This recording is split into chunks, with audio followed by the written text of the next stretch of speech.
Hey guys, it's John. Just wanted to let you know we are doing a special episode in tribute to the late great Gilbert Gottfried this week. We're watching the 2017 documentary Gilbert, all about him, with our friend Joe Fernandez.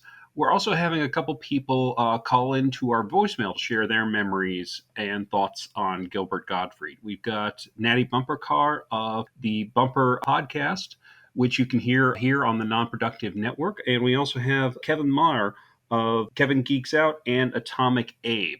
So that's what's going on when you hear those. Thanks. Today from New Jersey, it's the SNL Nerds, the show where two comics from New Jersey nerd out about Saturday Night Live. I'm your co-host, John Trumbull. And I'm your co-host, Darren Patterson.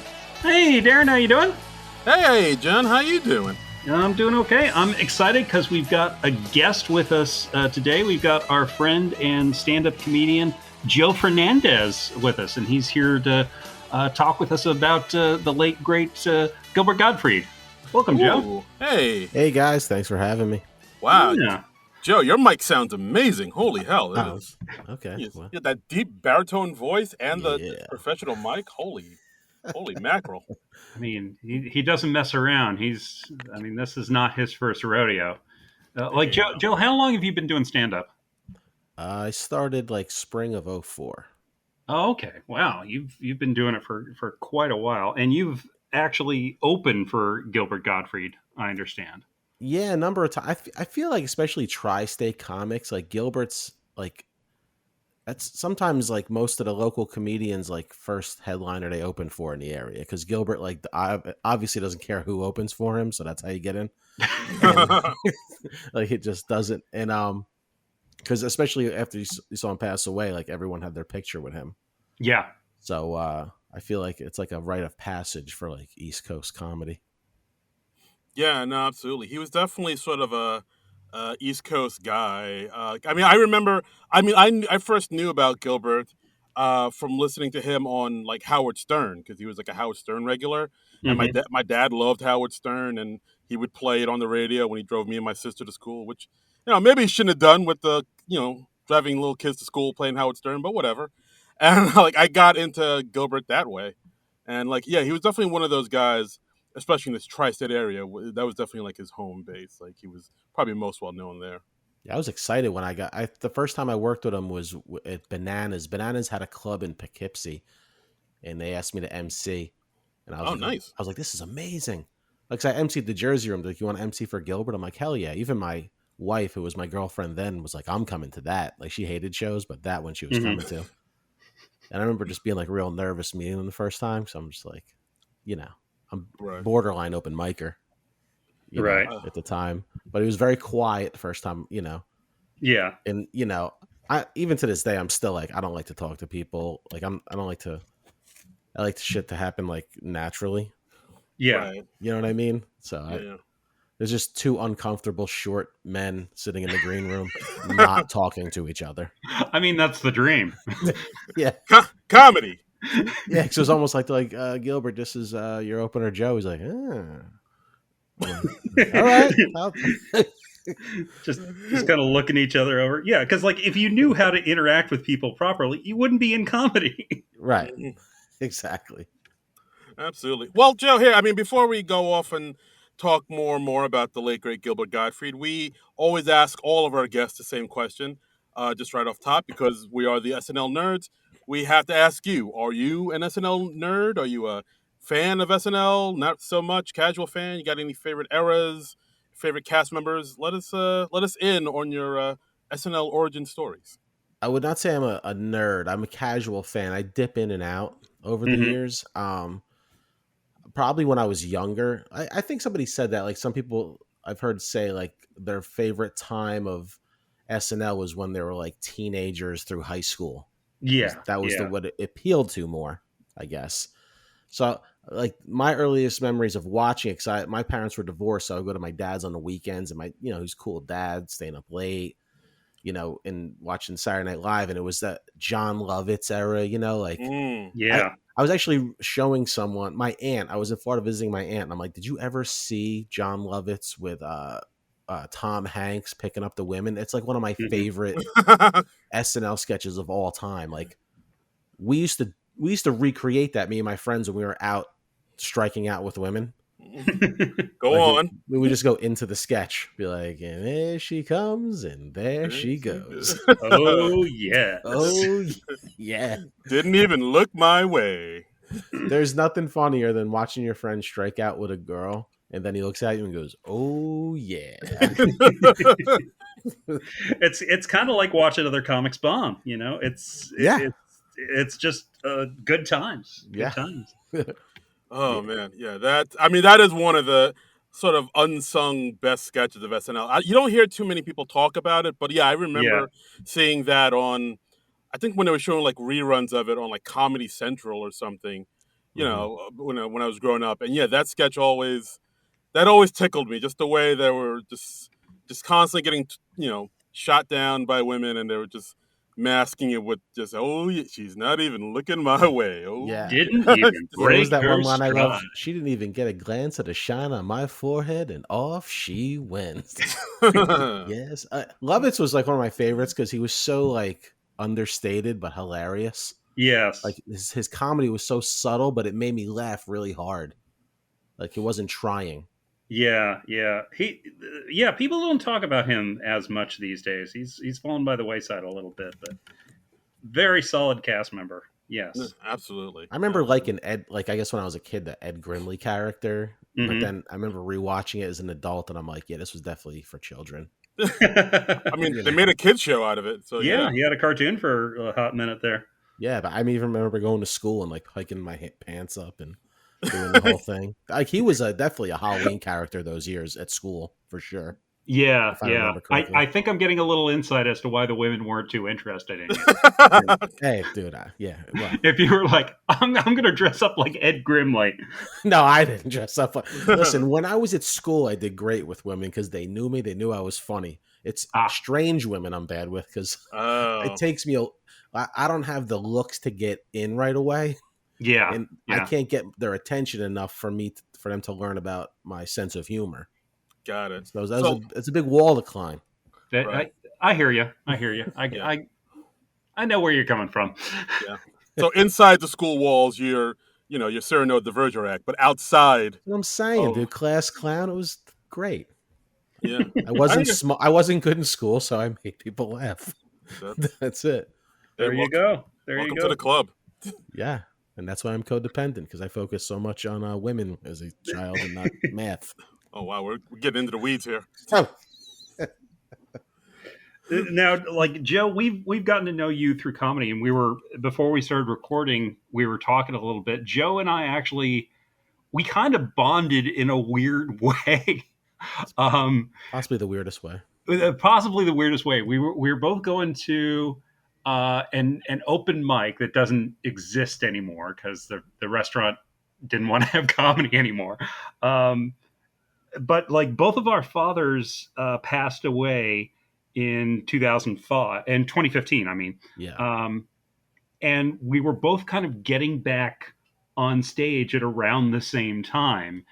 And I remember we were both at this mic and we were both trying out our dead dad material at the same time. Yeah, if the audience wasn't mortified by the first comic's dead dad material, just wait, because here comes another.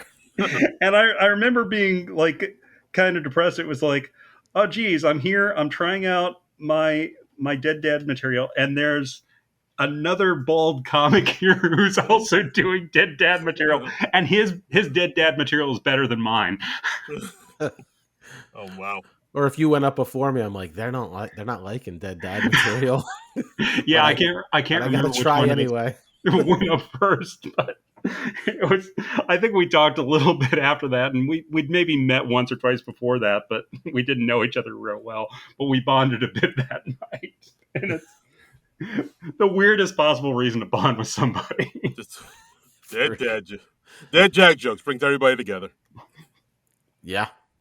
Yeah, it brought everybody together in indifference that night. me and John are outside, man. These bits are starting to work, and the audience is leaving very upset. Like, You remember Dad? They're all crying. They're like, isn't that what I thought would happen at the comedy show? Yeah.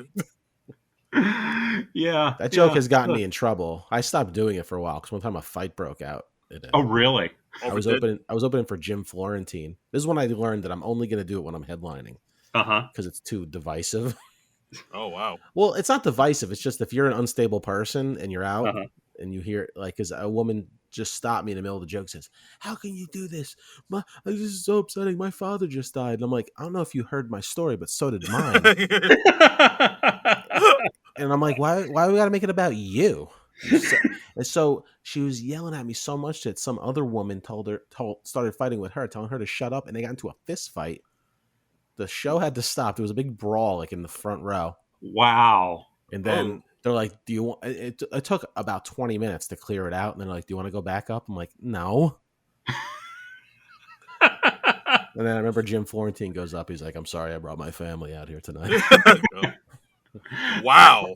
But I I was, remember years ago seeing Adam Ferrara perform, and some woman had like some sort of health issue, and she had to be escorted out. I don't know if she was having a heart attack or something like that, but they had to literally stop the show, and then Adam Ferrara had to go back up and kind of get the crowd back from that because they had to stop the show because it was the only way to get her out. They were packed in so damn tightly yeah.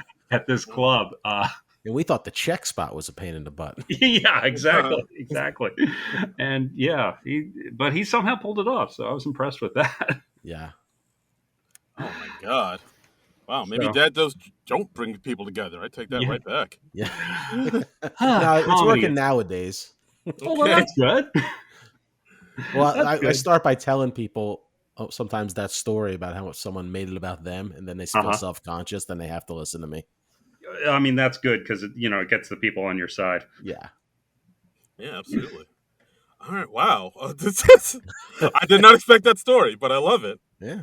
Yeah. I mean, speaking of dead dads, I mean Gilbert Gottfried. Let's talk about that. Oh, I yes. smooth transition. Man, this okay. This documentary on Gilbert Gottfried. It's just called Gilbert. It was made in 2017. So it's only like 5 years old, and I got to tell you, this was kind of a tough watch because you're watching him with his wife and his kids, and all through this, I just keep thinking, well, these poor kids, they don't have a dad now, and they're still pretty young kids in this. Yeah, Yeah. yeah. But I mean, it was weird to see. I mean, just because like this documentary, I did enjoy it. I kind of wish they went a little bit, deeper into a few things, Hmm. subject matter wise. I mean, for one thing, that really surprised me, they never mentioned Saturday Night Live at all in this doc. They do not. No, that surprised me. I thought that's worth at least a passing mention that he was in the cast of SNL, and he was in the cast that replaced the original cast They in didn't the, mention it. the I 60s. thought they did, but I guess maybe it was just in my brain, so I thought they did. No, I don't remember them bringing it up at all. And Mm, at a certain point in the doc, I was just like, okay, I guess they're not talking about it. mm. Yeah, I mean, it's weird because you think. I mean, they do talk about a lot of like sort of dark subject matter in this, like about the passing of his mom, the passing of his father. They talk about his sister who Hmm. has stage 4 breast cancer, and they talk about the Affleck thing, all that Yeah, trouble he got into with that tsunami joke. But they don't talk about the SNL when he was on it, like season 6, the infamous season 6. Like the yeah, closest they come to it is you see they interviewed Alan Zweibel and Joe Piscopo, and that's yeah, kind of it. Like They I probably was couldn't really, get permission for the footage, so they were like, "Ah, we're just gonna gloss over this." yeah. Maybe that's it. It maybe. is kind of a forgotten era of SNL, and it's not something you never see those shows rerun or anything like that. Was that the Anthony Michael Hall era? Or No, that it was a few years before. Gilbert Gottfried was part of the group that came on in 1980. So this is after like Belushi and Aykroyd left, I think, after season 4, and then Bill Murray and all the rest of them left after season 5. And so they're bringing in a completely new cast. Lord Michaels left the show, and they bring in Gilbert Gottfried, Charles Rocket, Denny Dillon, uh, Gail like Mathias. Gail Mathias, a few other people that you probably haven't heard of, and Uh-huh. it's pretty universally recognized as not a good season. The producer Gene Dominion was fired before the end of the year, and that's when they brought in Dick Ebersol. Right. And Anthony Michael Hall and them came in. That was right when Lorne Michaels came back. I think that was like around 1985 or so. I want to watch that season now because I'd be curious if it was really as bad. Because sometimes, like when you follow something great, they don't even Hmm. give you a chance. Yeah, Right. Because like I always hear, I mean, you guys will probably know because you're nerds about it, but like I always hear people complain how bad SNL is. Like, it yeah. stinks, it stinks. But then I went and watched like all the original ones, like Hmm. like that first season, and I've watched some other ones, and you're like, I feel like it's the same ratio like every year. It's like every show's got like a good one or two. Like I don't know. Like I don't think it's as I feel like some people think it was greater when they loved it more than it was, but Yeah. they Yeah. don't see it for like I feel like it's been pretty consistent. I think you're right. I think it's that the bad sketches just tend to fade in people's memories, Hmm. and especially because they usually edit it down for the reruns. Like a lot of times you see SNL rerun and they cut it down to like an hour show. They're cutting out a lot of the bad stuff. Right. So Yeah.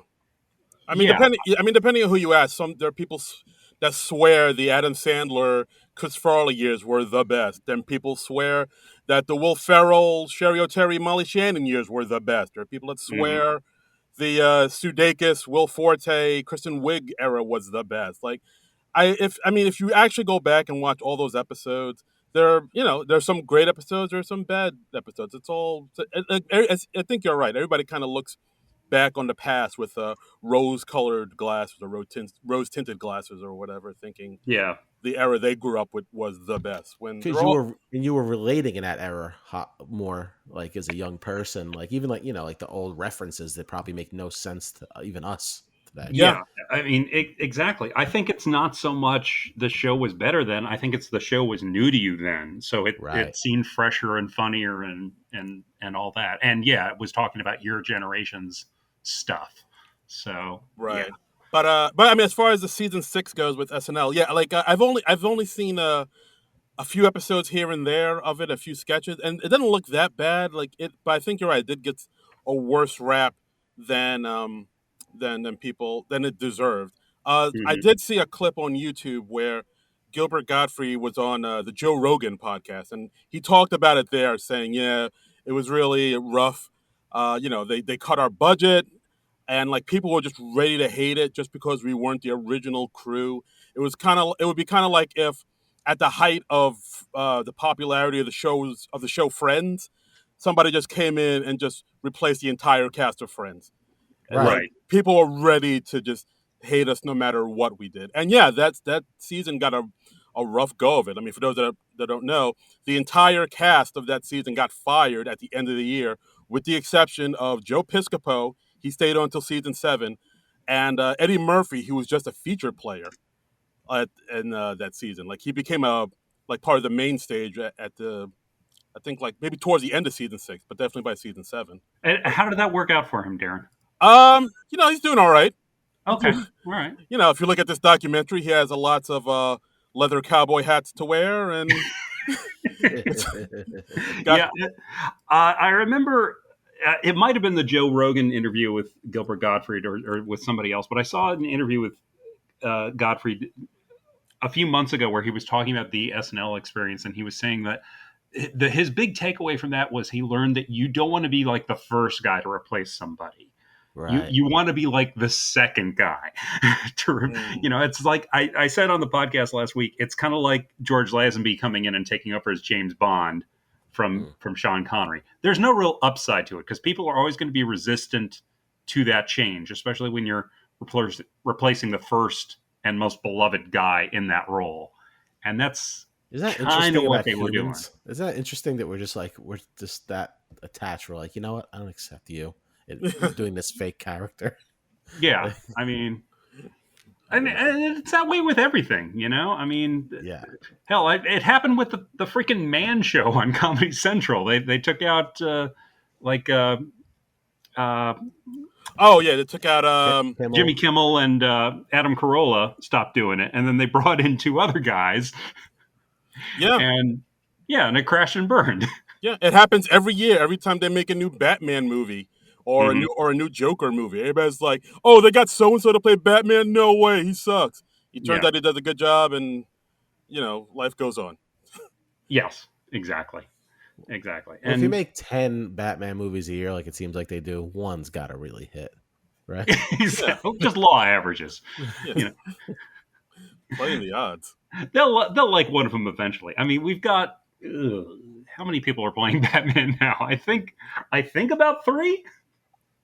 I think so. I think we're up to like a baker's dozen or something. It seems like a lot. I mean, I love Batman, but even I'm going to say that seems like an excessive amount of Batman. If Batman was real and they were doing the stories about his life, he'd be like, "All right, guys, we get it. You know, come Your on. parents are dead. All right. There's other superheroes. Let's go." Tell your Yeah. dad. Tell your dad jokes to the open mic. Yeah. Let's I bet Batman's got a good dead dad joke. oh. He must. He must. I mean, that's. There's actually How is there was that not a sketch? there was a short story I read once where it was about Batman going undercover as a stand-up comedian, and he just totally sucks as a stand-up comedian because he's just not funny. And he finally has a breakthrough when he goes up and he does a bad joke about his dad dying, Yeah. and you know, Yeah, well, like Batman, you can't have it all. Yeah. yeah, exactly. It's the There same. has to be a few things that Batman is not good at, and I'm going to guess open mics is It's one like of the when you things see a that handsome Batman. guy do comedy and he kills. You're like, really? Yeah, Really? really, you You got to don't need take to be that here too. for us. Guys, I'm right here. Come on, man. We know, Darren. Ah, Sorry. yeah. So I mean, so Joe, what did you think of the documentary? Had you seen it before this? I did. It was the second time I watched it just to get a refresher, and I loved it because I don't know. I love comedy. I can watch Hmm. any documentary about the art of stand up comedy or comedians. I eat it all up. Um, not that I knew Gilbert like on a really tight personal level, but like Hmm. it was just interesting to learn a lot about him, and Yeah. I think I mean, people always focus on the weird part of that documentary about him hoarding like little bottles of shampoo and stuff from Mm. hotels, but I think the Hmm. weirdest part was him washing his underwear in a hotel sink. Oh, I missed That that. probably is weirder. Yeah. Like, Yeah.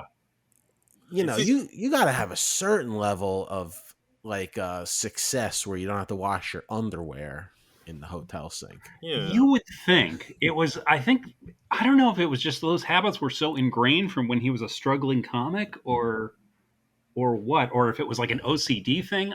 I don't know. That was weird to see. Yeah. Yeah, I but I mean did his. learn. He did teach me that that suds are just put in soap because it makes people feel better. That doesn't do anything. I didn't recheck his statement on that with Google, but I believed him. Mm. Yeah, I mean that sounds plausible. Yeah, it's just like one of those things that people expect. Yeah, absolutely. I mean, I thought the weirdest thing was that they mentioned it really quickly, but the fact that he does yoga, I Uh thought huh. like, does yoga? Like, I just don't see Gilbert Godfrey as a yoga enthusiast, but I was like, all right, I guess. And yeah, and also as far as the hoarding thing goes, like I've seen that firsthand with Hmm. Gilbert. I probably told a story on the podcast before where like me and my buddy John Accardo, yeah, like we're huge David Tell fans, and we somehow managed to get into like I think it was David Tell's like album release party, the Skanks for the Memories, Mm. or the DVD. Like he had like a DVD of Insomniac, or his show on Comedy Central come out or something like that. And we were able to get into a party and hang out, and we're like, oh my god, there's David Tell. Oh my god, just comedy nerding out. And I did see Gilbert Godfrey by like the snack table, just like kind of taking some snacks and putting them in napkins and kind of putting them in bags and kind of making his way out. Yeah. So I was like, oh, this the legend is true. That's funny. I mean, I hadn't heard about the hoarding thing, and yeah, apparently he's kind of legendary in his cheapness. Um, which again, he's living in like what I guess is a penthouse apartment in New York City. So yeah, he's not hurting for money. Yeah, it's a I guess nice place. sometimes those old things of being poor just are hard to leave you. Yeah, I think so. I think Sometimes, so. like, Yeah, I, I you just still he could, if you come from nothing, you're probably just like, I just need, just in case. You never know. yeah, Yeah, exactly. Because you're afraid it's all going to go away no, any minute. absolutely. And yeah, I just really enjoyed how I learned all these things, like how he had a wife and a kid, because like no one could believe that, no one could wrap their minds around the fact, including himself, that he had a wife and kid now. Because I've always thought this, like Gilbert is like one of those comedians where it's just about the jokes with him, hmm like like and by that I mean, like this, at David Tell is one of my favorite comedians, and I know he is hilarious, but outside of that I don't know anything about him as a person. Like I don't know if he's married, if he has kids, if he's divorced. I don't know his political leanings. And a lot of times comedians, they'll interject like their personal lives and be confessional about who they are on stage. But Hmm. with Dave, it's just a joke. All I know is that he's really funny. I don't know anything about him as a person. And Gilbert's kind of like that too. Like he has these jokes that are hilarious, but you don't know anything about him. You don't know, political leanings, married, gay, straight. You don't know any of that. You just know he's funny. I think like Justin kind of does that too, and Yeah, it's just uh, about the laugh. yeah, and hmm Daniel Tosh too. Yeah. And like so the fact when so I never even thought I just thought I in my mind I always thought he was like just a single guy. So when I found out he was like, oh yeah, he got married and he has kids, that did kind of mess with my mind just a little bit. Know what the funny? I remember like opening for Gilbert. One of my favorite things, because a lot of people didn't know how filthy he was. Uh huh. So like I remember one time opening for him at the Comedy Cove, and there's kids in the audience with Aflac ducks for him to sign, like stuffed Aflac ducks and pictures of that parrot. And it's just so it like I'd be standing there by the table with him, and he's like, a kid will come, he's like, "Oh my god, you were at this show? I'm sorry." Like, Yeah. because he did just some filthy stuff, and these were like little kids, and I'm like, "Oh, this is great." Oh boy. Yeah, it's a culture shock. It's a Yeah, yeah. Kind of like when people would see Bob Saget or something like that. yeah. Right. They're going to see the nice dad from Full House, and then no, not so much. Yeah, he's gonna it's gonna be a little blue But yeah, for you're you. like, yeah, this guy has kids. Like, he's like because the filthy stuff that's coming out of his mouth, and then you wonder, Yeah. is he insulted by people like, man, Gilbert has kids? Like, really? That's it's so shocking. I wonder if that insulted him. I don't think so, because he seemed shocked by it too. Yeah, he was probably like, yeah, I get it. I get where that's coming from. I mean, he even says in the documentary, like, if me from 10 years ago had seen my life today, I would not get it. I would not understand it. Hmm. So yeah, he That was makes as sense. flabbergasted as anyone, I think. His father, I think in the documentary, his father died like almost the same age as he did. Yeah, they said his dad passed away at 66, and Gilbert was 67. So Yeah, that was kind of eerie. Oh yeah. boy. That he outlived his dad by just like one I year. wonder if his And dad had that same condition. I don't know. I don't remember if they said what his dad passed away from, Yeah, but they didn't. I was just thinking that. I'm like, wow, that's pretty coincidental. yeah, that's pretty eerie. Yeah, they really didn't get into that. I mean, they got into it a little bit about his relationship with his dad, about how his dad was always kind of a stern man, and he was like a handyman back in Brooklyn, and he was always kind of upset with Gilbert, thinking he was like a lazy lieabout. He dropped, they say Gilbert dropped out of high school, and he was just always afraid that Gilbert was just going to be like a loser and a nobody. And then he passed away when Gilbert was like 18 or 19, and like you can tell that still messes with Gilbert in a way. Like hmm he's always like they talk about a little bit like how a lot of comedians are comedians just to sort of, I mean, they get into it to make everybody laugh, but they definitely in their mind have one person in particular, one person in mind they want to make really laugh and shows them that they are somebody and have made it in a weird way. And I think with Gilbert, that might have been his dad. It was Yeah, I interesting. mean, but they also show Paul Provenza saying like, yeah, that's true of a lot of comedians that they have that inner turmoil and they're trying to make up for something that was lacking in their childhood. But he was like, but you see that in other occupations too. Yeah, I So love that he said that yeah, that was really cool. I thought that was one of the more interesting quotes because from the it's doc. true. yeah, Like Yeah. we all kind of. That's why you know what it is. It's like we all kind of. Everyone in life has these things. Comedians have this extra craziness where we feel the need to tell people about it publicly. Hmm. That's where extra crazy. And that's why people laugh because they relate with our Right. Right. craziness. no, absolutely. Like, yeah, I always loved Paul Preventa. I don't know if has any of you guys ever seen the show on Showtime, The Green Room? Loved it. Right? It's such a great show. I wish they did more of it. Like, but it was for those that don't know, it's basically the show Paul Provenza hosted years ago on Showtime. Kind of buried it. They didn't really promote it that much, but it was literally just him and a bunch of comedians just talking in front of just kind of shooting the shit in front of like an audience full of people, almost like Tough Crowd a little bit. Yeah, it's like Hmm. And recreating the green room. yeah, yeah. And I always liked how they had like different comedians too. Like there was one with a young Bo Burnham, and he was there with like Ray Romano Yeah, and like Mark Maron. Yeah, yeah, that and was like a good Ron, episode.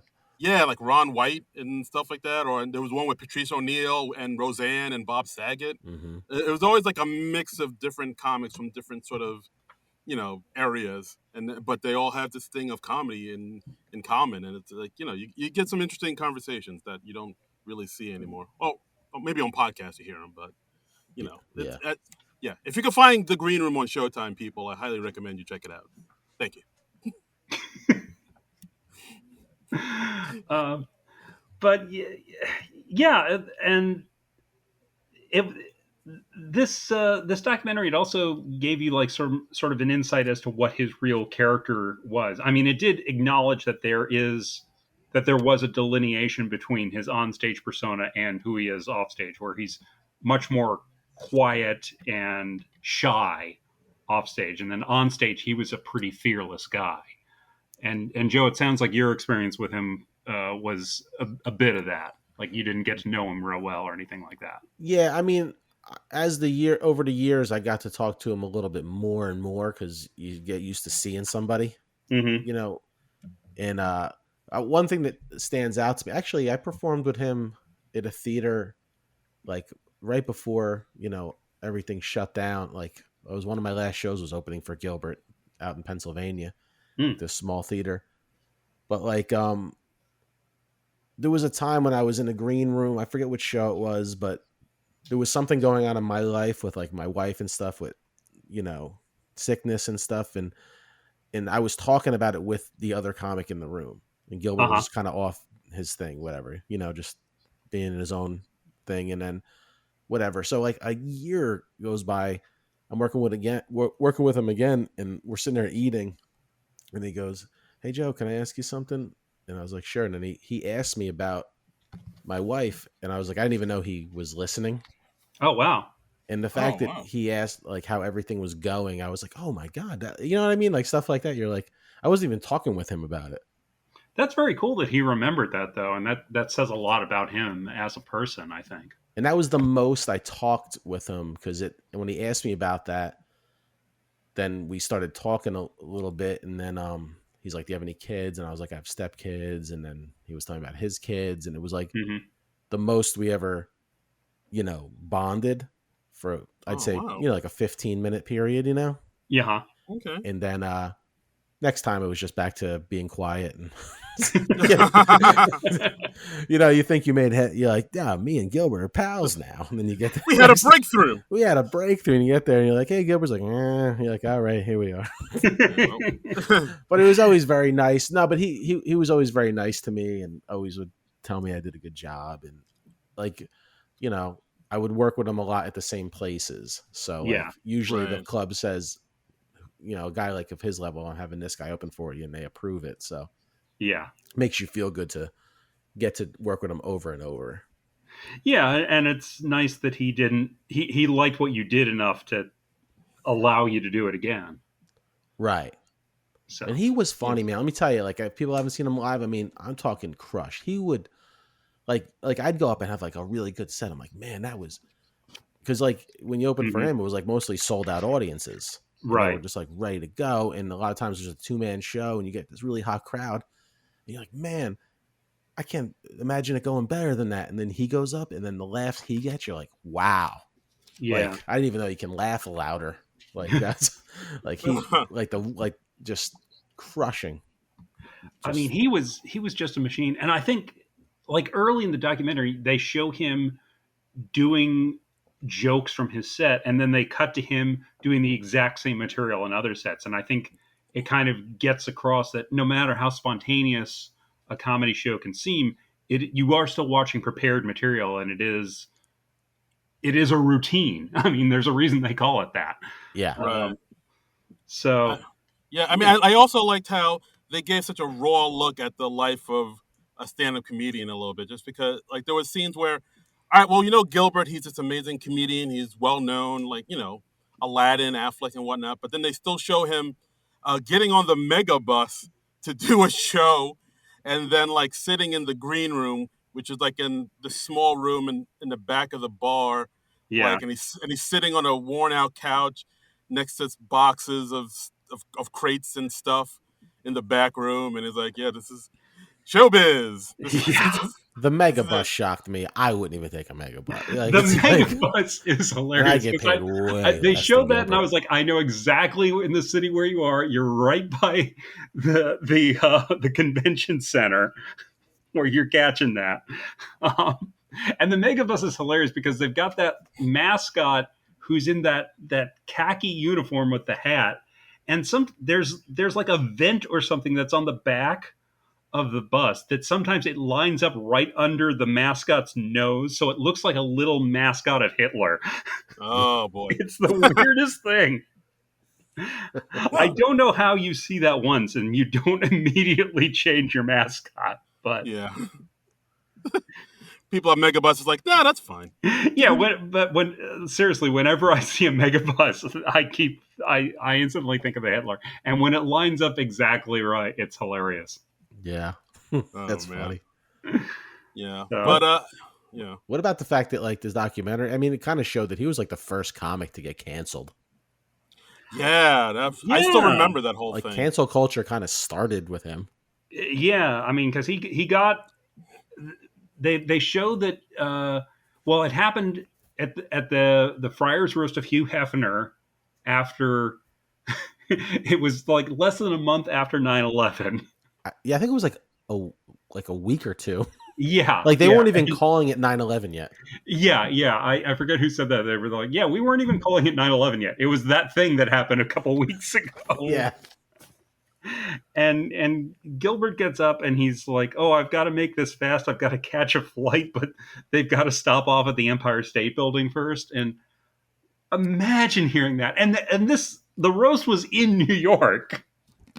Jesus. And then they also talk about how he was the voice of the Affleck Duck, and he made some tweets after the tsunami, which questionable taste at best, I would say, right? question. And listen, questionable taste, but that was before people were getting in trouble for tweets. Like you didn't even Yeah, know. Like you back then, he thought I'm posting to my fans that know what I do, right, having Yeah. right. no idea that this can totally upend your life. Yeah, and then it goes viral, and and then within a day or two, he is fired from what I'm sure was a very lucrative Oh, spokesperson gig. had to be Yeah, national commercials being the yeah. I mean, Yeah. It was a cash cow. That duck was a cash cow. And yeah, uh, yeah, it's a bummer. Yeah, like that was one of the first people to really like feel the effect of Twitter and the outrage. It was yeah, because he wouldn't do that again in hindsight because he doesn't want to risk anything for a tweet. yeah. Like True, like yeah. if true. you had an act that you did and you're like, well, this is what I created. It's you got, Mhm. but like you know, Yeah, just Twitter. It's like off the cuff stuff, um, and they make the point that yeah, there was no malicious intent. It was just him riffing. But the thing is, I mean, people don't really judge you by your intent; they judge you by your actions. And so, yeah, Right, people and are it like, was never any Japanese people that were mad at him. That's the always thing about a lot of these cancel things. It's yeah. never Yeah. the target Well, of the jokes are never the ones that are mad. yeah, yeah. Well, I mean, I'm sure they were concerned with other things at that moment. Right. Um, But it's always that you tell them about it. yeah, Like but yeah, it's always people who are offended on the behalf of someone else. right. Like if yeah, it could have just gone into the ether, gone into the feed and not hurt a soul. Hmm. But it's like people they have that gotcha mentality that oh, you know. Yeah, like this is what I'm being outraged about today. Like, I mean, I saw this literally last night on Twitter. There was like Bill Murray has a part in Aziz Ansari's new movie, and apparently they shut down production on it because somebody reported some sort of inappropriate behavior on Bill Murray, and that is literally all there is to the story. Yeah, So they're not getting they're specific at all. yeah, the studio is performing an investigation and seeing what went on, what happened, and if any action should be taken from that. So it's like there's nothing to react to really. But I was already seeing tweets from people being like, "Oh well, I know exactly what happened," and I'm like, "No, you don't. You are just filling in whatever gets you most outraged." And Yeah. yeah, and I'm not necessarily defending Bill Murray because I don't know what he's accused of, and neither do you. And so it's silly to get outraged about it. I mean, it's just like everybody wanted to get on the outrage train ahead of time, which was the weirdest thing. People love being outraged and it's disgusting. Yeah, It's it's like ugh, I can't even tell. Yeah. I had a back and forth with somebody on my Instagram. I'll tell you about off mic. okay. Ooh. It was insane. Yeah, Ooh. So, all right. Like Um. it goes back to the people like being offended on behalf of other people yes, type of. yes, But we don't need to bog down the podcast with this dumb story. Yeah. No, it's okay. But yeah, I think you're both right. People just like to be angry and enraged without knowing all the facts. And yeah, I mean, but that's like how the internet works. A lot of times they'll just post a headline of something that'll get you feeling a certain way just so you'll click it or hmm, or share it, and you don't even read the context. You just see a headline, it makes you feel a certain way, and then you're already engaging in this thing you don't quite understand or know what it is. right, And it's just yeah, that's how the internet works, yeah, fellas. and now sometimes you see a thing that's like, "Hey, do you want to read the article first before you share this?" Yeah. And most people are like, "Nah, Nah, headline's good. I got it all. I scanned the headline, I got the gist of it." I thumbed it. I I know. read He's I read evil. yeah. I read Canceled. yeah. I read 9 words. I got it. Yeah. Yeah, and I I mean, got this. and not that people shouldn't suffer the consequences of their actions if they do something heinous, but it's like people are just so quick to judge on that, and it doesn't even matter what it is, and it can happen so damn quickly. I mean, Especially with comedians. It's jokes, man. yeah, yeah, Jokes. Yeah. Like I always tell I people, like, yes, like if I go into my job and say some of the things I say on stage, I should totally be reprimanded. right, But like if I'm on stage or on yeah, my comedian Twitter account, it should be taken with a grain of salt. yeah. I keep thinking that there was years ago there was a woman who made a tweet before she got on a flight to Africa. And she made, and it was a dumb joke and it was in bad taste. But by the time she landed, it had gone viral and she had lost her job.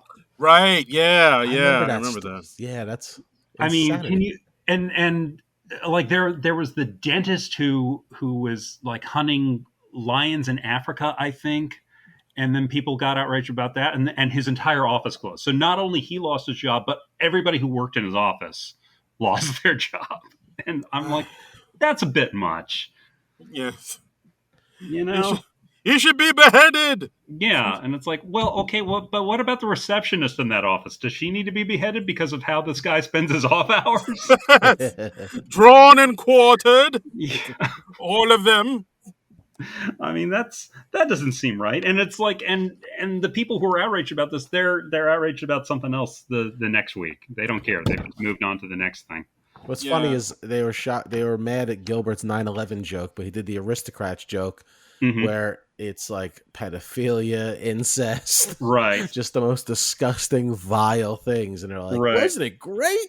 Yeah. And you're like, And that's what got the crowd back. that's what got. If you can't get them with 9/11, you got to go to pedophilia and incest. And that's what I admire about Gottfried is he didn't back down from that stuff at all. He would double down if anything, and that was as a comic you have to admire that. That's a real. That's what real comics do. Like I've seen like Patrice O'Neill do that. Hmm. Like where it's like I've heard him actually say to the crowd, like, "Listen, man, you guys better lighten up. He's like, you ain't taking me down. I'm taking us all down. Like, like, like if you're gonna be, and it wins them back. You know, it's like I'm just gonna go harder. Yeah, yeah, and I mean, I'm not that type of comedian, but damn, do I admire the guys who are. That's incredible. Yeah, well, you're not like an offensive comedian. So if someone was offended by your act, I'd be like, you have to be the most sensitive person on the planet. Like, you shouldn't even be out in public. Exactly. He said words into a microphone, and that's very. I have very sensitive ears. I feel like he's not sensitive to my eardrums. Yeah, I would like him drawn and quartered, please. and it's some people they always make the mistake of taking every comedian's material literally, and it's like, well, no, they're exaggerating, they're abstracting, they're not actually doing all the things they're talking about, you know? Mm. Yeah, absolutely. Yeah. Oh man. But yeah, but I think with Gilbert, yeah, it was a weird. I liked in this doc how they kind of showed both sides of him. Like Hmm. even they talked to Richard Kind, and they even say, yeah, he's both a demon and an angel or something like that. He said, Hmm. like, yeah, he's the sweetest person in the world, but also he gets on stage and says, these raw jokes. Like at one of the roasts, he said, Cloris Leishman's tits are so old. One says whites only, and the other says coloreds. Yeah. I was like, Jesus Christ. But no, what's interesting about Gilbert being dirty like that is like, because it said in the documentary that he was very like hoity-toity about being clean when he was younger. Like, oh, dirty Yeah, yeah. comedy's easy, which is always what I've heard. And I remember Robert Schimmel, one of my old favorite comics. Mm. I have a video clip of him where he's like, people always say doing dirty comedy is easier, and he goes, I think it's harder. He goes, it's easy to go up to a crowd and tell people what they want to hear, but it's harder Hmm. to get a group of strangers to laugh at something you wouldn't say anywhere. Right, You know what I mean? right, It's more of a I mean smart dirty comedy, but right. it's like Gilbert found his success doing the thing that he was against. Hmm. I think that's like Interesting. goes to show like you gotta kind of like just feel yourself out, and you know what I mean. Like don't give yourself Yeah. any rules. That's Right. true. I mean, it does take you a number of years to discover like what kind of comedian you want to be and what kind of comedian you can be. I wish they'd maybe delved a little more into what made him make that switch, you know? I Yes, felt like they glossed over that a little bit, you know? Yeah. And I also kind of wish they talked more about like how he got his persona. That whole, I mean, like the voice he puts on, the Hmm. his squinty eyes, where he's Yeah. always his eyes are always like half open. The way he holds the microphone, super awkward, Uh like huh. he's just uncomfortable beyond anything. Like, how did all of that come to be? I Because thought I they did say something like that. Didn't he say oh, did it? something where he was like kind of going up and he didn't even know where it came from? He just like this like nervous energy was just Yeah. Oh, right. Maybe I created feel like it this was something they character and it went. was working. Yeah, I feel like Oh, it was right. maybe That's true. something they All went right. over so I must have missed quickly that. that it kind of flew by. That sounds vaguely familiar, though. Yeah. Right. Yeah. It was just I trying out stuff and it I just think worked. that's what I could because I remember like him like on stage at like it was like like I'm visualizing like the comic strip or something. One of those where when they were talking about that. Yeah, and that's the thing about his persona. It's one of those personas where it's uniquely him. No one can really duplicate it or replicate it. I mean, like we came up in the era of comedians where everybody was kind of trying to be a tell. Like I remember seeing a lot of people trying to be like Zach Galifianakis, a lot of bearded comedians. Oh You yeah. know, a lot of comedians trying to be Mitch Hedberg. I don't remember too many people trying to be like Gilbert, just because his thing was so uniquely his. Yeah. that like people would automatically know, oh, you're trying to do Gilbert if anybody tried to do it. Yeah, you can't do anything close. I see like the young comedians now are very much like Mark Norman. That's what I've been seeing. Uh-huh. Mm. That's the style they're all copying. But Gilbert, you can't like. You would just look like a fool. Yeah. You really would. I mean, his style was so uniquely himself. Yes. Yeah. Yeah. That'd be great though if you see someone just trying it, like that whole. I'm happy to be here, and yeah, we're like doing the voice and the squinty thing and Yeah, the gestures. That would be weird. yeah. Wow. Just a 20-something in a Gilbert voice, like just talking about dating apps and whatnot, and I kind of want to see that now, though. talking about kombucha or whatever the people in Brooklyn talk about. Sure. I could see that. But yeah, I mean, back to this doc. I did like a lot of the stuff that showed him on the road. Hmm. The scene where they showed him going to that I guess that history war reenactment convention. Oh, And that one was guy, so funny. Oh my god, that was that and funny. one guy comes to his show in a Nazi uniform. That's just bizarre. Yeah, Yeah, it's like, that, I'm sorry about this. Yeah, and Gilbert's like, "Why? It's pressed." Yeah. it's. And he tells him a joke that just bombs. Oh Yeah. It's good to see a Nazi bomb and then walk off. god. Yeah. Here it is. Like this is. Uh, oh, mein Führer. It's nice to see when like a Nazi was still capable of feeling shame. Right. I'm a big fan of it, by the way. Big fan. Can I get Yeah, that was bizarre. Yeah, just him like walking to the convention center, seeing like swastikas and stuff. Yeah. It was just like, I feel a little awkward here. But like, everybody was super welcoming. It Yeah. was like, oh yeah, we're big fans. Hey, Gil, what are you doing here in Illinois? Well, that's gotta be weird. You're just Gilbert of all people, just like rolling up on you. Yeah, that's true. Yeah, you don't really expect to see Gilbert Gottfried out in the wild like that. Well, because the first thing everyone sees, like, because if you saw another celebrity, you'd be like, oh, hey, it's like whatever. But like Gilbert, like, he has that voice. So like, you're like, oh, it's him. And does he sound like that? Like, that's Right. probably all that's in your head. Yeah, Yeah. yeah. And it's Yeah, because it's that voice. He doesn't really drop it ever. Like in every interview you see him in, he has the voice. Every movie he's been in, they talk about the movie he's been in, like Problem Child, Beverly Hills Cop 2, Ford Fairlane. He always Mhm. has the voice. Yeah, yeah. I mean, because that was what people expected. That was kind of what they were paying for. And it's But kind of, I like, me and my buddy were talking about this the other day. It's like kind of cool when you don't know much about your celebrities. yeah, Like, yeah, like that, because my buddy is like in the music industry. He like draws like album art and stuff. And we were talking like, we missed the days where you didn't know your favorite rock star's political views Mm. yes, or like yeah. how they grew up or like the issues they had. You're like, I just want your music, man.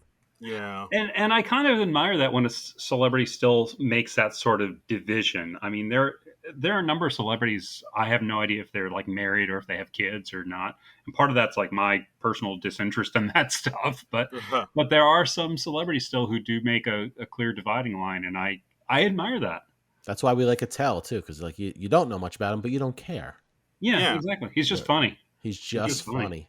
Yeah, So he just wants you to know that he'll only let you know what he wants you to know. He just wants you to know he's funny and these jokes are funny, and that's all. mhm. That's all he wants you to focus on and know, and I'm fine with that. And he dresses in like a hoodie. He looks like he just got out of driving an Uber, and then he's like Mhm. the most brilliant comedian.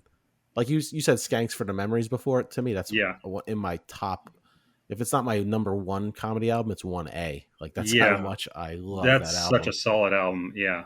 I listened to the album so many times. I can, for a while I could like recite the entire album from memory. Like I remember a few things now. Like like, oh, I travel a lot. I hate traveling. I guess because my dad used to beat me with the globe. Mhm. Like I remember a few things like that. But for a while, that album was getting heavy replay on my Toyota Corolla CD player. But what Sure. about like Gilbert? He didn't put out albums or specials. Just a straight up. road I mean, he comic. was selling DVDs after his show, so He they show was. Yeah. him It doing was that. DVDs. He's got He, the merch table set up after I his never shows. saw. See, when I worked with him, it was always he always sold headshots of himself Wow. and of the Okay. parrot. I never saw DVDs. Huh. But I guess Oh. so. I guess he had a special. I never saw it. I don't know. Yeah. I Yeah, mean, one day he left me at the table with his headshots. He's like, "Okay, these are gonna be 20," and then he walked off, and I'm like, just the dude selling Gilbert pictures to people. Yeah. You're working for him now. I was working for him now. You're his merch guy. I was his merch guy. I sold a lot of headshots of him and a lot of pictures nice. of parrots. And Did he, you get a freebie? I got nothing. I got a thank you. Can you help me carry these to my car? But Showbiz.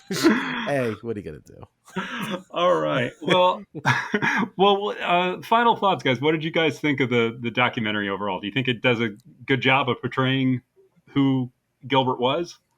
I do. I think it was very well done. Like you said, it could have delved more in, but Hmm. yeah, I guess now that I think about it, like the Saturday Night Live stuff would have been nice to hear more about. Yeah. But I felt it was more about his personal self than more about his career. Yeah. I think Mm. it just kind of gave you the highlights of his career, and maybe Yeah. I just think SNL. I mean, it's such a well known show. I think it would have been interesting to at least briefly mention that, Hmm. but maybe it's something he didn't want to cover. Who knows? Yeah. Yeah. But yeah, I'm the same way. Like, I really wish. Yeah, it does go more into Gilbert Godfrey the person rather than Gilbert Godfrey, like, his work, how he came up and his and all that stuff. Because like Hmm. it really goes from him doing stand up at the Improv and Comic Strip Live and wherever, and then it just hops to him doing straight to movies. Like, it doesn't Yeah. show you. It doesn't really get to like how he got his big break or all the other things that happened. Like, I really wanted to see more Saturday Night Live stuff. I mean, it was nice to see Joe Piscopo and Alan Zweibel in there, and yeah, no, but yeah, Yeah. I really wish they would have delved more into how he came into comedy, or who was his And comedy I would have influences. loved to heard more about his podcast. His podcast is amazing. If you haven't heard it, the Gilbert Gottfried's amazing colossal podcast, and he talks to a Yeah. lot of interesting celebrities. They show him taping a few episodes with Jim Gaffigan and Dick Van Dyke, and I think Richard Kind was on the podcast as well. And he had a real rapport with these celebrities, and it really showed that how well liked he was. So that was cool to see. Yeah. Yeah, absolutely. But yeah, overall, I like the doc. I think it's worth giving a look see. Yeah, definitely worth seeing. I watched it. It's free on Peacock right now. I think it's on a couple other streaming services at the moment. So yeah, check it out, guys. It's Gilbert from 2017. Well worth seeing. Yeah, absolutely. Definitely. Yeah, and that's the episode, guys. Thanks Yeah. for listening, and Joe, thanks for being here. And hey, you know what, Joe? Let's talk about your web series. How about that? Yeah. Little Birdie told us you have a little web series. Yes, thank you so much for letting me promote my web series on your awesome show. I want to thank you again for having me on first off, and I would love sometime in the future to come on and talk about like a week's episode of SNL like you guys do. I thought that was very fun.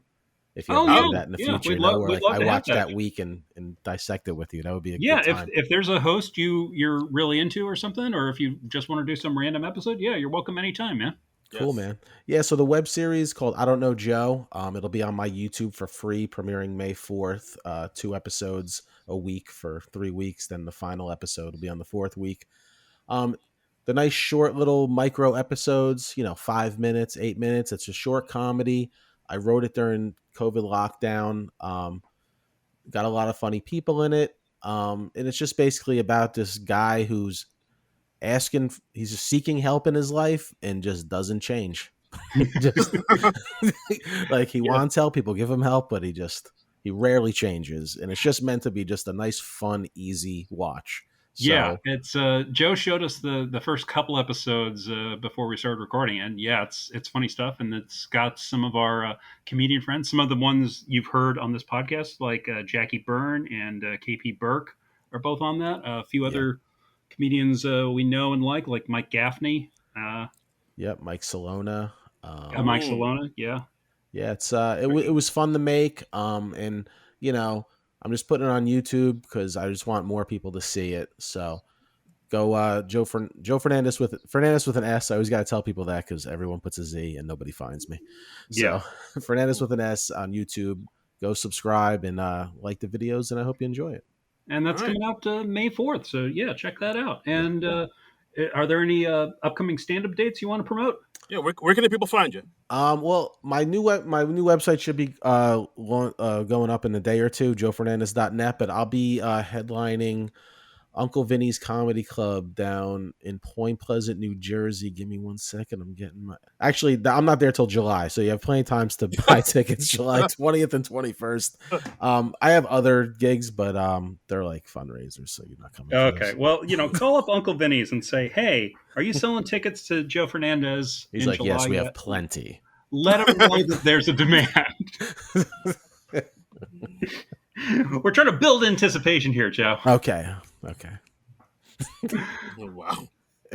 All right. All Well, right, guys. I think that's it for this week's episode of SNL Nerds. Thanks as always for listening. You can always check us out on Twitter at SNL Nerds Show, or check out our individual Twitter accounts. Mine, for instance, is at Trumbull Comic, TRUMBULL, and the word comic.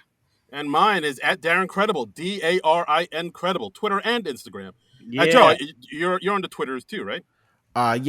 Joe Fernandez with an S on everything, but Twitter I couldn't get that, so it's Joe Fernandez 75 because Joe Fernandez 75 'cause I'm because not you creative. are 75 years old. 75 years old. I look great for 75. You look amazing, my friend. I look awful for 47, but great for 75.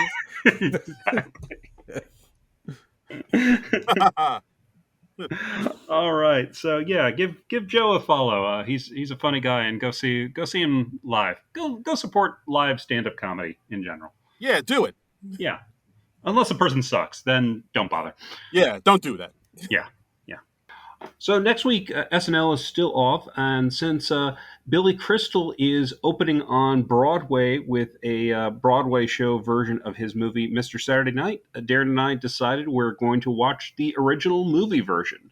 So we'll be doing that next week, and then SNL will be back with Benedict Cumberbatch and Arcade Fire. So tune into that next week. But until then, nerds out. And here's Kevin Marr of Kevin Geeks Out and Atomic Abe talking about Gilbert's time on SNL. Hey, Frank, it's Kevin. I was remembering back when Rolling Stone magazine used to do a comedy issue. They did 2 of them. One of them had an article about Saturday Night Live, and different cast members and people in comedy were remembering Saturday Night Live. And Gilbert Gottfried had an amazing quote that I still think of. This is, almost over 30 years later. He said, Saturday Night Live no longer has to be good or bad. Saturday Night Live is a restaurant in a good location.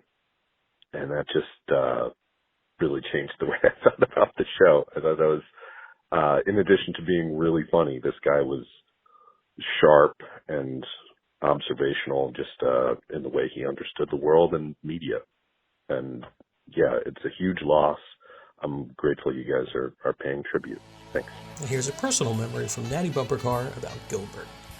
The year was 1994. I was in college, the University of Georgia. There was an open audition for a show called Lip Service that was on MTV. It's hosted by someone named John Ailes. Well, me and a couple of friends, we decided we wanted to give it a shot. So we auditioned in Atlanta. We made it to the next round. We were flown to New York, and then we got to the set. The host was John Ailes.